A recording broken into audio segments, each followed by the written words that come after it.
ध्यान से सुनिए इस वीडियो को स्टार्ट होने से पहले ही, क्योंकि ऐसा मौका लाइफ में दोबारा किसी को नहीं मिलता है।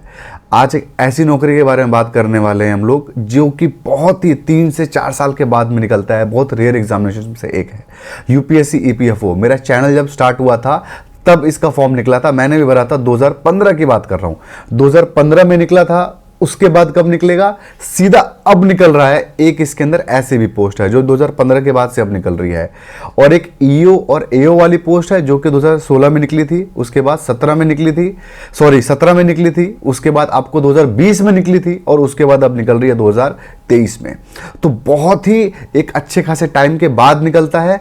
एक ग्रेजुएट स्टूडेंट जो कि तैयारी कर रहा था, वो शायद अभी नौकरी पा चुका होगा या फिर छोड़ के जा चुका होगा, तो इतना समय लग जाता है नेक्स्ट फॉर्म आने में। और ये फॉर्म स्पेशल इसलिए है क्योंकि इसके अंदर सिर्फ और सिर्फ एक एग्जामिनेशन है और उसी से आपकी नौकरी लग जाएगी। नाम का भी दूसरा एग्जामिनेशन नहीं देना है, कोई डिस्क्रिप्टिव पेपर नहीं है। क्लास 1 ऑफिसर की नौकरी है, 1 लाख से ऊपर सैलरी है। और अगर आपका इंग्लिश वीक है, आपका मैथ वीक है, इसके अंदर पेपर है बट नाम का पेपर है। तो बहुत ही अच्छी चीजें हैं इस फॉर्म के अंदर। चलिए हम वीडियो को देखना शुरू करते हैं, इस नौकरी के बारे में बात करना स्टार्ट करते हैं। तो यूपीएससी ईपीएफओ है हमारी नौकरी। ईपीएफओ है employees provident fund. UPSC class 1 officer level की रिक्रूटमेंट करती है और कोई रिक्रूटमेंट नहीं करती है। और एपीएफसी का मतलब है आपका असिस्टेंट प्रोविडेंट फंड कमिश्नर, और ई है इन्फोर्समेंट ऑफिसर, और एओ है अकाउंट्स ऑफिसर। इन सब के बारे में जानेंगे, बट आपको यह भी समझना है कि 3 आपकी रिक्रूटमेंट है टोटल जो कि निकली है 2023 के इस नोटिफिकेशन में।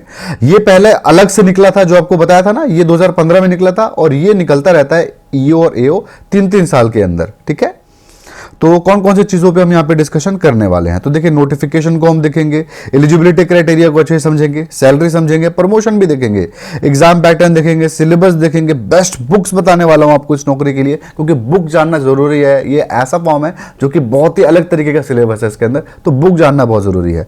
कट ऑफ देखेंगे, प्रीवियस ईयर पेपर्स देखेंगे, और जो भी डिटेल आपको इस वीडियो में दिखेगी, मतलब आपको स्क्रीन पर जो भी चीजें दिखेंगी सबकी लिंक आपको डिस्क्रिप्शन में मिल जाएगी। जो चीजें नहीं दिखेंगी उसकी भी डिस्क्रिप्शन में आपको लिंक मिल जाएगा।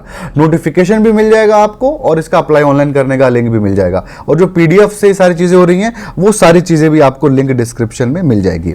इसके अलावा अगर आप स्टूडेंट हो और आप सोच रहे हो भाई बहुत सीरियस तरीके से इस नौकरी को तैयारी करने के लिए, तो novornikhil.in मेरी वेबसाइट है, आप उसका यूज कर सकते हो। 55,000 से ज्यादा लोग पहले से उस वेबसाइट पे हैं जो कि मॉक टेस्ट दे चुके हैं। तो इस पर्टिकुलर नौकरी के लिए 59 मॉक टेस्ट है मेरे पास, और ईपीएफओ असिस्टेंट का भी एक निकलता है, उसके लिए भी 30 मॉक टेस्ट है मेरे पास, और आपका 64 मॉक टेस्ट है सोशल सिक्योरिटी असिस्टेंट वाले नौकरी के लिए। ये सबका मिला करके आपको 99 रुपए में मिल जाएगा मेरी वेबसाइट पर novornikhil.in। यही नहीं, इसके अलावा और भी कई सारे आप एग्जामिनेशंस दे पाओगे, और भी कई मॉक टेस्ट वहां पर आप दे पाओगे। ठीक है, और आपको दिखा देता हूं 59 मॉक टेस्ट ऐसे है जिसके अंदर आप देख सकते हो ईओ एओ है, एक ही तरीके का पेपर होगा इसके अंदर। जो यहां पे हमने बताया था ना, इनका जो पैटर्न है एपीएफसी ईओ एओ सबका सेम ही है। ठीक है, तो ऐसे तरीके से आप होगा, अनलॉक पे क्लिक करके जैसे आप पैसे दे दोगे अनलॉक हो जाएगा। और आपको पैसे देने का मन नहीं है तो एक मॉक टेस्ट आप ट्राई कर ही सकते हो। तो लिंक डिस्क्रिप्शन में अवेलेबल है, आप चाहो तो जरूर चेकआउट करना अगर आप इंटरेस्टेड होगे मॉक टेस्ट के अंदर। तो चलिए हम नोटिफिकेशन में आते हैं और सबसे पहले डेट को देखना शुरू करते हैं। डेट की बात करें तो देखिए 21 फरवरी को इसकी एडवर्टाइजमेंट निकली हुई है। ठीक है, अभी इसका ऑफिशियल नोटिफिकेशन नहीं निकला है। ऑफिशियल नोटिफिकेशन इसका यूपीएससी के वेबसाइट पर आपको दिखेगा 25 फरवरी 2023 को, और तभी से ही आप अपना अप्लाई करने का प्रोसेस इसको स्टार्ट कर सकते हो। कब तक भर सकते हो इस फॉर्म को, 17 मार्च। बाकी कोई डेट नहीं दिया गया। जब नोटिफिकेशन निकलेगा ऑफिशियल पूरा निकलेगा प्रॉपर, तब यहां पे चीजें हमको पता चलेंगी। और वैसे मैं आपको बता दूं कि लगभग 5 से 6 महीना मिलता है इस फॉर्म की तैयारी के लिए, तो बहुत अच्छी खासा आपको टाइम मिलता है। और यहां पर आपको यह भी समझना है कि इसकी तैयारी भी थोड़ी हार्ड है और टाइम भी बहुत मिलता है, तो आप टाइम का टेंशन मत लो यहां पे। दूसरा, फीस, भाई इतनी अच्छी फीस यहां पर है। जनरल ओबीसी ईडब्ल्यूएस के लिए 25 रुपए एप्लीकेशन फीस है, बाकी सबके लिए 0 रुपीज एप्लीकेशन फीस है। अगर आप फीमेल हो किसी भी कैटेगरी के तो भी आपके लिए 0 रुपीज यहां पे एप्लीकेशन फीस है, और सब कुछ आपको ऑनलाइन करना है, ऑफलाइन वगैरह कुछ भी यहां पे नहीं है। ठीक है, पोस्ट की डिटेल्स पे हम आ जाते हैं। तो देखिए पोस्ट की डिटेल्स में यहां पर 2 तरीके के फॉर्म है, ईओ एओ और हमारा एपीएफसी। ठीक है, मैं स्क्रीन से हट जाता हूँ, शायद आपको नहीं दिख रहा होगा। तो एपीएफसी के अंदर आपके टोटल 159 सीट्स है और 418 जो हमारी सीट है वो है ईयू और एओ की। और कैटेगरी वाइज यहाँ पर जो वैकेंसी है आपको दिख ही रही होगी, इसमें कुछ डाउट तो होने वाली बात नहीं है। इसमें आपको नहीं समझ में आएगा तो यहाँ लिख दिया मैंने, इन्फोर्समेंट ऑफिसर, अकाउंट्स ऑफिसर और असिस्टेंट प्रोविडेंट फंड कमिश्नर, ये आपकी पोस्ट का नाम है। ठीक है, ये ऑल ओवर इंडिया सारे की पोस्ट है, ये जितनी भी पोस्ट आपको दिख रही है ये ऑल ओवर इंडिया की है। पूरे देश में आप कहीं के भी नागरिक हो, मेल हो, फीमेल हो, ट्रांसजेंडर हो, आप इस फॉर्म को अप्लाई कर सकते हो, कोई टेंशन लेने वाली बात नहीं है इसके अंदर। ठीक है, एलिजिबिलिटी क्राइटेरिया के ऊपर आ जाते हैं। एलिजिबिलिटी क्राइटेरिया की बात करें तो एज की बात करें तो इन्फोर्समेंट ऑफिसर और अकाउंट्स ऑफिसर के लिए 30 साल आपकी मैक्सिमम एज है, 18 से 30 साल तक के बच्चे अप्लाई कर सकते हैं। Assistant provident fund commissioner APFC के लिए मैक्सिमम एज 35 साल तक दी गई है। तो ये बहुत अच्छी बात है क्योंकि कोविड में बच्चे फंस गए थे जिसकी वजह से उनको प्रॉब्लम हुई थी एज की रिलैक्सेशन में, तो यहाँ पर ऑटोमेटिकली आपको 35 साल दिया गया है। और हाँ, रिलैक्सेशन जो आपको मिलता है ना एससी एसटी ओबीसी का, यहाँ पर मिलने वाला है, सेम सब कुछ मिलेगा। और एक्स्ट्रा रिलैक्सेशन उसको मिलेगा जो पहले से ईपीएफओ का एम्प्लॉयज प्रोविडेंट फंड जो हमारा डिपार्टमेंट है उसका पहले से अगर एम्प्लॉय है तो 5 साल का रिलैक्सेशन उसको भी मिलने वाला है। और एक्स सर्विसमैन भी इसके अंदर अप्लाई कर सकते हैं, तो बहुत अच्छा फॉर्म है। ठीक है, इसके बाद हम आ जाते हैं इसके अंदर एजुकेशन क्वालिफिकेशन के ऊपर। कोई ग्रेजुएट इस फॉर्म को अप्लाई कर सकता है, फाइनल ईयर के बच्चे इस फॉर्म को अप्लाई नहीं कर सकते। हालांकि नोटिफिकेशन निकलेगा ना, अगर चेंजेस हो गए तो मैं इसके बारे में कंफर्म कर दूंगा। हाँ, पुराने नोटिफिकेशन के हिसाब से नहीं कर सकते हैं, नए नोटिफिकेशन में कुछ चेंज आता है तो मैं इसके बारे में अपडेट आपको करूंगा। कैंडिडेट दोनों फॉर्म को अप्लाई कर सकते हैं, एक ही फॉर्म होगा ये और दोनों पोस्ट एक साथ उसके अंदर अप्लाई हो जाएंगे। कुछ इसके अंदर भी चेंजेस आएंगे तो मैं नए नोटिफिकेशन के बाद 25 तारीख को आपको सारी चीजें बताऊंगा। वैसे चेंजेस अगर मैं नया वीडियो नहीं डालता हूं ना तो समझ के चलना कोई चेंजेस नहीं आए हैं, अगर चेंजेस आएंगे तो मैं नया वीडियो जरूर डालूंगा इनके ऊपर। अब एजुकेशन के ऊपर सारे डाउट आपके क्लियर कर देता हूं। कोई ग्रेजुएट इस फॉर्म को अप्लाई कर सकता है, ध्यान से सुनिएगा, कोई परसेंटेज का रिक्वायरमेंट नहीं है। आपका परसेंटेज 33 हो, आपका परसेंटेज 93 हो, कोई फर्क नहीं पड़ता, आप अप्लाई कर सकते हो। ग्रेजुएशन में आपने BA, BCom, BTech, BSc, BCA, chartered accountant कुछ भी किया हुआ हो, आप इस फॉर्म को अप्लाई कर सकते हो। आप डॉक्टर हो तो भी अप्लाई कर सकते हो, बीटेक हो तो भी अप्लाई कर सकते हो। आपने 3 साल का ग्रेजुएशन फेल हो करके 5 साल में कंप्लीट किया है तो भी अप्लाई कर सकते हो। करेस्पॉन्डेंस यानी पत्राचार से आपने ग्रेजुएशन कंप्लीट किया तो भी आप इस फॉर्म को अप्लाई कर सकते हो। कोई भी एक्स्ट्रा रिक्वायरमेंट नहीं है आपको इस फॉर्म को अप्लाई करने से पहले। ठीक है, इस पे आ जाते हैं वापस। तो आई थिंक मैंने ग्रेजुएशन वाली ये सारी डाउट आपके क्लियर कर दिए और फाइनल ईयर का मैंने बता दिया कि नहीं अप्लाई कर सकते हैं बच्चे। हाँ, इसके अंदर एक डाउट और आएगा, इसके अंदर एक डाउट ये आएगा कि इसके अंदर लिखा हुआ है डिजायरेबल क्वालिफिकेशन लिखा हुआ है और एक्सपीरियंस का भी लिखा हुआ है डिजायरेबल, कि इच्छा है यूपीएससी की कि कोई एक्सपीरियंस्ड बंदा या फिर ऐसे डिग्री वाला, कैसे डिग्री वाला, चार्टर्ड अकाउंटेंट, कंपनी सेक्रेटरीट या फिर जिसके पास कोई पोस्ट ग्रेजुएशन डिग्री हो लेबर लॉ के अंदर, ऐसा बंदा है तो ये लोग उसको प्रेफरेंस देंगे। देखिए, कोई प्रेफरेंस का आप हटा दीजिए, क्या इच्छा है यूपीएससी की छोड़ दीजिए, उसकी इच्छा होती दिल से तो ऊपर डाल देता है एजुकेशन क्वालिफिकेशन में। यहां पर आंख बंद करके कोई ग्रेजुएट इस फॉर्म को अप्लाई कर सकता है। इन सारी चीजों को आपको भूल जाना है। ठीक है, जो मैं बता रहा हूं यही सत्य है।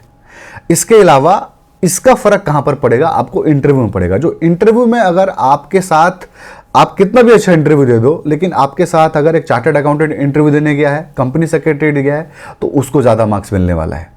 किसी ने एमबीए किया है तो उसको भी ज़्यादा मार्क्स दे देंगे। तो अगर आपके पास ऐसी डिग्री है या फिर लॉ की डिग्री है या लेबर लॉ की डिग्री है तो भी आपको प्रेफरेंस देंगे। कहाँ? इंटरव्यू में। लेकिन इंटरव्यू में कौन जाएगा? जो रिटर्न पास करेगा। तो भले आप डॉक्टर हो, भले आप सीए हो, अगर आप रिटर्न पास नहीं करोगे तो इंटरव्यू में जा भी नहीं पाओगे। तो इंटरव्यू में जाने के लिए रिटर्न देना पड़ेगा, जो कि बेसिक क्राइटेरिया है इसके अंदर। तो आप टेंशन मत लेना, एजुकेशन क्वालिफिकेशन में कोई भर सकता है इस फॉर्म को, बिल्कुल दिमाग से निकाल दीजिए। 100 ही मार्क्स का इसके अंदर, 100 भी नहीं, 25 मार्क्स का ही एक तरीके से इंटरव्यू, उसको हम देखेंगे कैसे क्या सीन है। तो चलिए हम आ जाते हैं हमारे वापस स्लाइड के ऊपर और चीज़ें देखते हैं। हाँ भाई, चैनल को प्लीज़ लाइक शेयर सब्सक्राइब कर दो, चैनल को और ग्रो करना है हमको, 1 मिलियन से 2 मिलियन पे भी जाना है, तो प्लीज़ चैनल को सब्सक्राइब कर दो। ठीक है, अब हम आ जाते हैं सैलरी और प्रमोशन के बारे में बात कर लेते हैं। ईओ और एओ जो है ये आपका लेवल 8 की नौकरी है। 47,600 जो इसका बेसिक पे है, और ये 85,000 जो आपकी सैलरी यहाँ बनते हुए दिख रही है ना, ये सैलरी अभी दिल्ली विल्ली की नहीं है। ठीक समझ रहे हो आप? अभी ये 18,000 जो आपका, सॉरी हाँ, एचआरए जो आपका ये 12,800 दिख रहा है ना, अगर दिल्ली पोस्टिंग हो जाएगी तो ये एचआरए और बढ़ जाएगा। अच्छा खासा ये एचआरए बढ़ जाता है। तो आपको लेके चलिए इसके अंदर 10,000 का और स्कोप है, तो ये 95,000 तक पहुंच सकता है। ये तो एक एग्जाम्पल है, लगभग टायर 2 टायर 3 सिटी का ये आपको एग्जाम्पल मैं आपको दे रहा हूँ। कुछ नहीं दिख रहा होगा तो हट जाता हूँ स्क्रीन से। तो आप समझ रहे हो ना, 85 नहीं 95 तक आपकी सैलरी यहाँ पर जा सकती है। इसके अलावा मैं आपको बता दूं, ये आपकी लेवल 8 वाली नौकरी है। अभी अगर आप कमिश्नर वाली पोस्ट पे जाते हो तो लेवल 10 की नौकरी है, उसके अंदर आपकी सैलरी 1 लाख प्लस हो जाएगी। अगर आप दिल्ली में पोस्टिंग हो है आपकी तो 1,08,000 1,10,000 ऐसी आपकी लगभग कुछ सैलरी हो जाएगी। और अगर आपको एचआरए हटा दूं, यानी आपको क्वार्टर ले लेते हो, आप रूम ले लेते हो, तो भी आपकी सैलरी आप लेके चलो कमिश्नर पे 95,000 होगी, ठीक है। और यहां पर आपकी सैलरी कितनी होगी 85,000 में, ये 12,000 आप माइनस कर देना। अगर क्वार्टर ले लेते हो तो ये 12,000 माइनस कर देना। आप अगर मुंबई में हो, दिल्ली में हो, कितना भी मिल रहा होगा 25,000 30,000 सब माइनस कर देना, और वो आपकी सैलरी इन हैंड यहां पर आएगी, ठीक है। सैलरी का हो गया। प्रमोशन के बारे में थोड़ा सा आपको बात कर लेता हूं। देखिए, जो आपकी ईओ और एओ वाली पोस्ट है, ये आपकी पोस्ट है लेवल 8 की।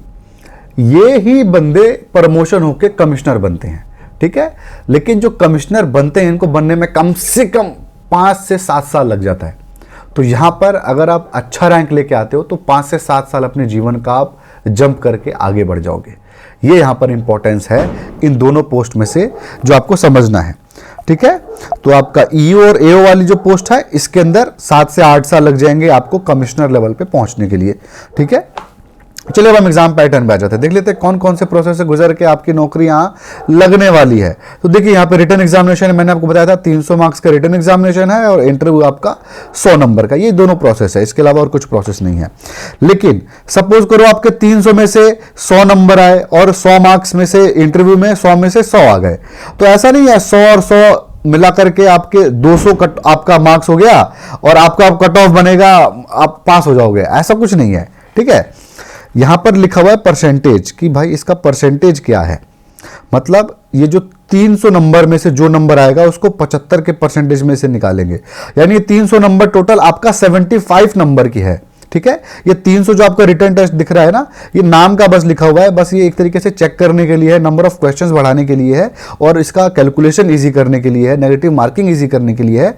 वरना ये समझ के चलो आप, ये 75 नंबर का पेपर है और इंटरव्यू इसके अंदर 25 नंबर का है, तो 100 मार्क्स को 25 में कन्वर्ट कर देंगे। तो ये 75 और 25 आपके परसेंटेज हैं, जिसके बीच में डिवाइडेड होगा आपका एग्जामिनेशन का, ठीक है। तो 75 आपका परसेंट रिटन एग्जामिनेशन है, 25% आपका इंटरव्यू है, ठीक है। इसके अलावा आपको और कोई आई थिंक इसके अंदर डाउट नहीं होना चाहिए। चलिए आ जाते हैं, अब रिटन एग्जामिनेशन देख लेते हैं। रिटन एग्जामिनेशन का जो ये था ना स्टेज 1, इसको हम देख लेते हैं कि आखिर इसके अंदर क्या आने वाला है। तो देखिए 9 पेपर आपके टोटल इसके अंदर हैं, 9 पेपर आपको देने हैं।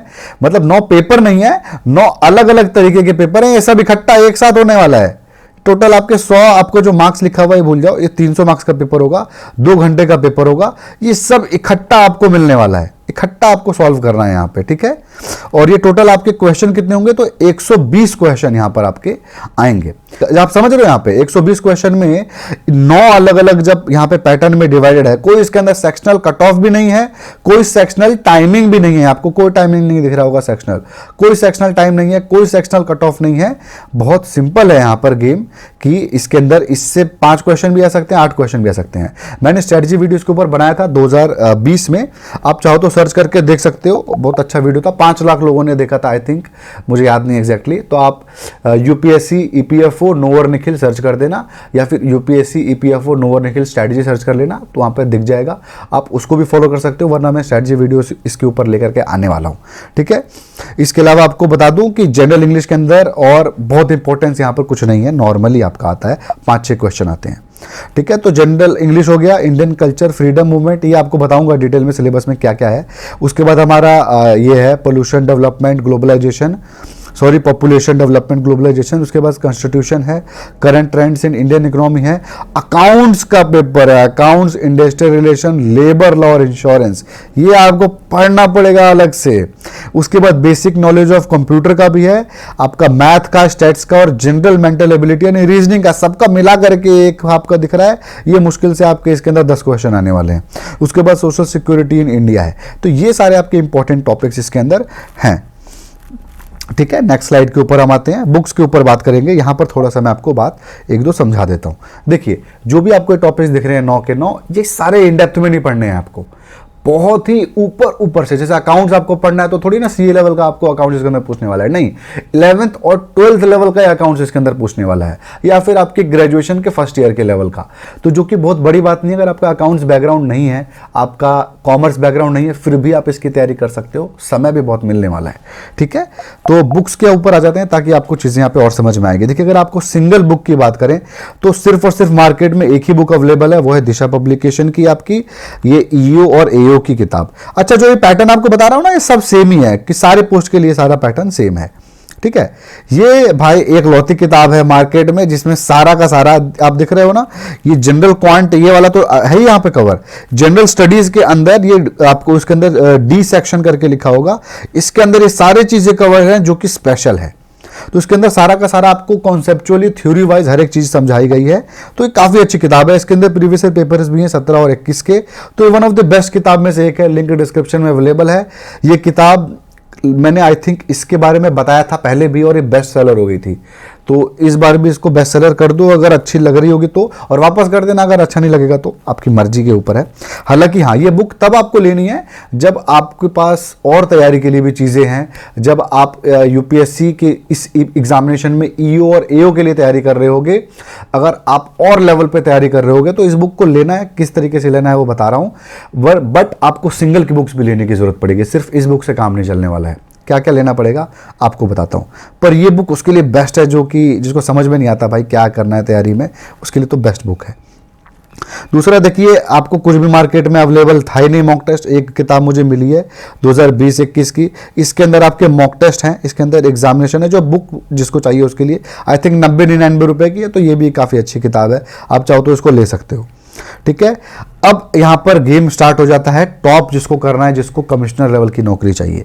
ठीक है, जो आपका सिलेबस यहां पर स्पेशल जो ग्रुप डी के अंदर यहां पर कवर था ना, ग्रुप डी मतलब कह रहा हूं तो ये इसके अंदर डी एक सेक्शन है बेसिकली, उसके अंदर ये सारी चीजें कवर है। जो यहां पर कवर था ना वो एक सिंगल किताब में यहां पर भी कवर है, यूपी आपका ईपीएफओ की ये किताब है, ये आपकी की पब्लिकेशन की किताब है। ठीक है, इसके अंदर ये सारी चीजें कवर हैं जो कि इस नौकरी के लिए आपको चाहिए, और इसके लिए अलग से किताब लेने की जरूरत पड़ जाती है। तो या तो आप ये किताब ले लेना, और जितना इस किताब में कवर है ना उतना ही आपके इस किताब में भी कवर है दिशा वाली, तो दोनों ही किताबें अच्छी हैं। लेकिन अगर आपको सिर्फ और सिर्फ दिशा वाली किताब इस एक सेक्शन के लिए ले रहे हो, तो अब आपको एक ऑप्शन दे रहा हूं कि आप ये भी ले सकते हो, ये भी काफी अच्छी किताब है। ठीक है, बट ये थोड़ी प्रूवन किताब है क्योंकि ये इसका सेकंड एडिशन है। अब देख रहा होगा ना, सेकंड एडिशन है, तो ये सेकंड एडिशन आपका है, और एक एडिशन ही लोग पहले से अपना रिवाइज कर चुके हैं, उसमें से गलतियां हटा चुके हैं। ठीक है, और ये थोड़ी नई किताब है, हालांकि ये भी 2 साल पहले लॉन्च हुई थी, 3 साल पहले, लेकिन उसके बाद ये रिवीजन नहीं हुआ इसके ऊपर। ठीक है, तो आपको सिंगल किताब लेना पड़ेगा वो सारी चीज़ों के लिए, तो ये या फिर आपकी ये किताब है कवर, इसके अंदर आपका सारा सब कुछ कवर है, प्रीवियस ईयर पेपर्स भी कवर है। इसके अलावा आपको सिंगल किताब लेनी पड़ेगी। रीजनिंग के लिए आपको मैं कहूँगा शॉर्टकट इन रीजनिंग ले लेना, अगर आपको सिर्फ और सिर्फ यही नौकरी की तैयारी करनी है, या फिर आपके यूपीएससी के लिए भी तैयारी करनी हो, या और आपको अगर आपका एसएससी के लिए तैयारी करना हो, रेलवे के लिए करना हो, ये शॉर्टकट इन रीजनिंग ले लेना, बेस्ट किताब है, कहीं और घुसने की जरूरत नहीं है। ये आप तब लेना जब बैंकिंग की तरफ रुझान होगा, तब आप इसको ले लेना, वरना मत लेना। वरना शॉर्टकट वालों में देख लेना, ये सारे एग्जामिनेशन इसके अंदर यहाँ पे कवर्ड है। इसके बाद आ जाते हैं भाई, देखिए इसमें जनरल साइंस के लिए आपको किताब लेने की जरूरत पड़ेगी। ये काफ़ी अच्छी किताब है, 5000 से ज़्यादा इसके अंदर क्वेश्चंस दिए गए हैं। इसका पुराना एडिशन भी मैं बहुत भाई बोला था बहुत अच्छी बुक है, और ये भी नई एडिशन निकली है, ये भी बहुत अच्छी किताब है, आप इसको चाहो तो परचेस कर सकते हो। क्वांट के लिए इस बुक के अलावा कुछ और परचेस मत करना इस एग्जामिनेशन के लिए भाई, इससे एक नंबर का आपको ज़्यादा पढ़ने का जरूरत नहीं है, यही बेस्ट बुक है, इससे ऊपर किताब ही नहीं है, इसी को ले लो। सबकी लिंक आपको डिस्क्रिप्शन में मिल जाएगी, कहीं भागने की जरूरत आपको नहीं है। तो ये किताब आपकी एसएससी में भी काम आ जाएगी, और आपकी यहाँ ये काम आ जाएगी रेलवे के अंदर भी। बैंकिंग के अंदर थोड़ा सा ये लैग कर जाएगा, अगर आपका बैंकिंग फोकस है तो इसको फिर मत लेना, आप ले सकते हो, आप एसेंशियल क्वांट दिशा पब्लिकेशन वाली ठीक किताब है। उसके बाद आपको एक ये लूसेंट की बुक परचेस करनी है, सबको पता है इसके बारे में क्या बताऊं, स्टैटिक पोर्शन इसके अंदर कवर होगा। जनरल साइंस इसके अंदर भी दिया गया है, बट ये जनरल साइंस लेना जरूरी है क्योंकि यहाँ पे जनरल साइंस का स्पेसिफिक पेपर आता है, तो इसलिए जरूरी हो जाता है। इसके अलावा इंग्लिश के अंदर इन दोनों में से कोई किताब ले लो जो सस्ती हो, दोनों ही बहुत अच्छी किताबें हैं, दोनों की लिंक आपको डिस्क्रिप्शन में दे दूंगा।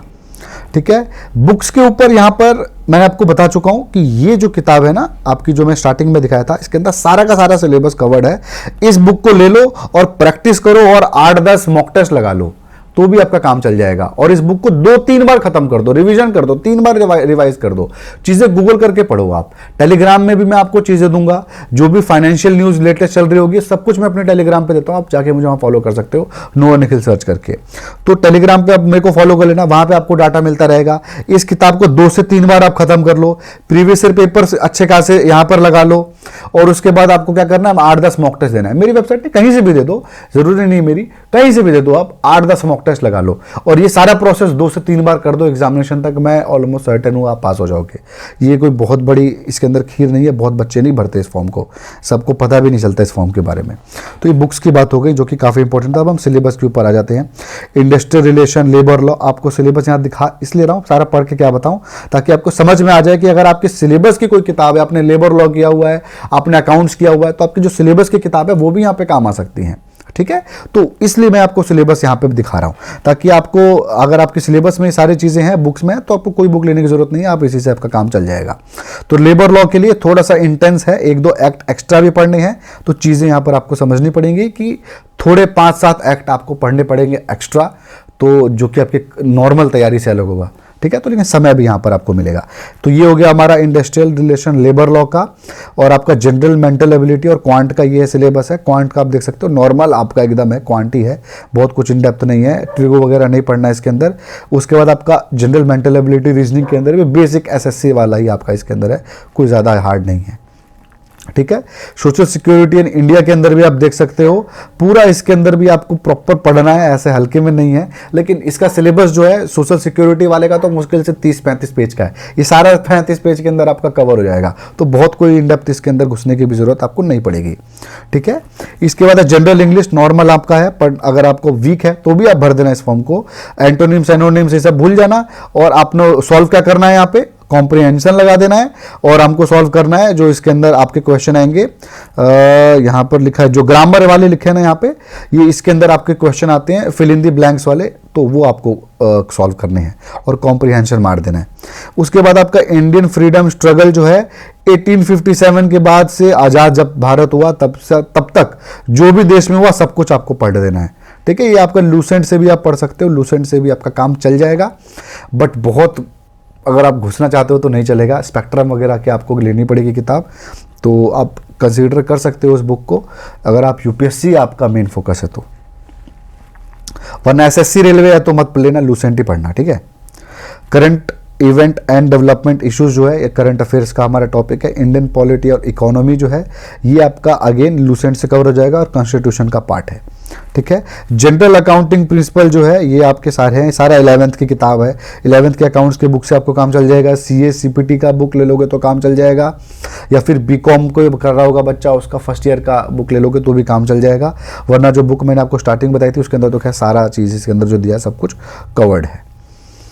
इसके बाद जनरल साइंस और कंप्यूटर का, अच्छा कंप्यूटर के बुक लेने की जरूरत नहीं है, पीडीएफ में दे दूंगा, टेलीग्राम ग्रुप में दे के दूंगा, पढ़ा हुआ है, थोड़ा सा ऊपर जाना पड़ा हुआ है, हिंदी इंग्लिश दोनों भाषाओं में, उससे आपका सारा काम चल जाएगा, उसकी बुक लेने की जरूरत नहीं है।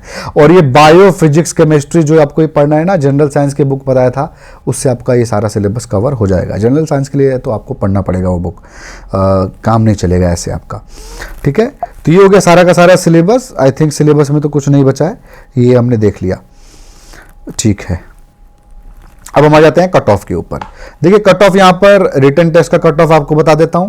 रिटन टेस्ट का कट ऑफ देख सकते हो, अनरिजर्व्ड के लिए 300 मार्क्स में से 187 गया था, ओबीसी 173 गया था। इस बार डेफिनेटली कट ऑफ आपका हाई होने वाला है भाई, हल्के में मत लेना, हाई होने वाला कट ऑफ, बहुत कंपटीशन बढ़ गया है और कट ऑफ हाई जाएगा।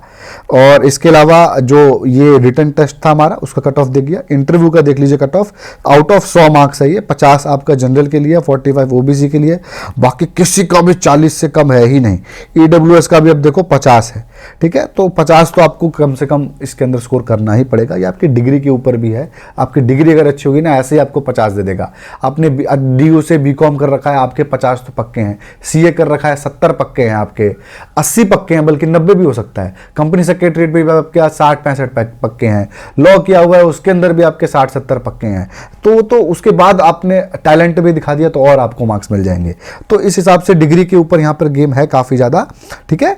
बट अगर आपने कुछ भी नहीं किया, नॉर्मल ग्रेजुएट हो, फिर भी आप जाकर के अच्छा इंटरव्यू देते हो तो आपके 50 मिल जाएंगे, कोई बड़ी बात नहीं है। लेकिन आप 90 नहीं स्कोर कर पाओगे, ठीक है।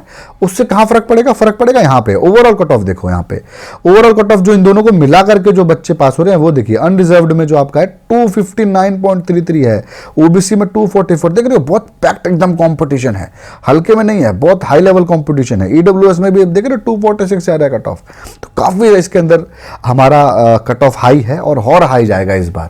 हो सकता है इस बार 265-70 तक टच कर जाए जनरल के लिए, जो कि बड़ी बात नहीं होगी।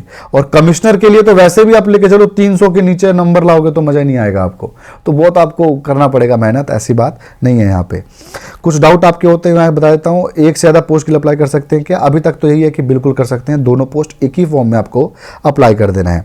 डिफरेंट स्टेट से कर सकते हैं क्या? कोई स्टेट का यहाँ क्राइटेरिया नहीं है, किसी भी स्टेट से अप्लाई आप कर सकते हो। फाइनल ईयर के बच्चे भर सकते हैं क्या? तो नहीं भर सकते हैं, अभी तक यही है। कुछ चेंजेस आते हैं तो मैं आपको 25 फरवरी को अपडेट करके बताऊंगा। और हाँ भाई, चैनल को लाइक सब्सक्राइब शेयर करना है आपको। प्लीज़ चैनल को आप लाइक करो, मतलब चैनल को क्या, वीडियो को लाइक करो, चैनल को तो सब्सक्राइब करो, बेल आइकन भी दबाओ, अपने फ्रेंड्स के साथ शेयर करो कि अच्छा एक ऐसा चैनल है जहाँ पे आपको ऐसी इन्फॉर्मेशंस मिलती है। आप मुझे इंस्टाग्राम टेलीग्राम वगैरह पे भी चाहो तो फॉलो कर सकते हो। तो बस ये था आज की वीडियो में। आई होप आपको फ़ायदा मिला होगा। अगर फ़ायदा मिला है वीडियो को लाइक करके ज़रूर जाइएगा और चैनल को भी जो सब्सक्राइब करिएगा। Thank you.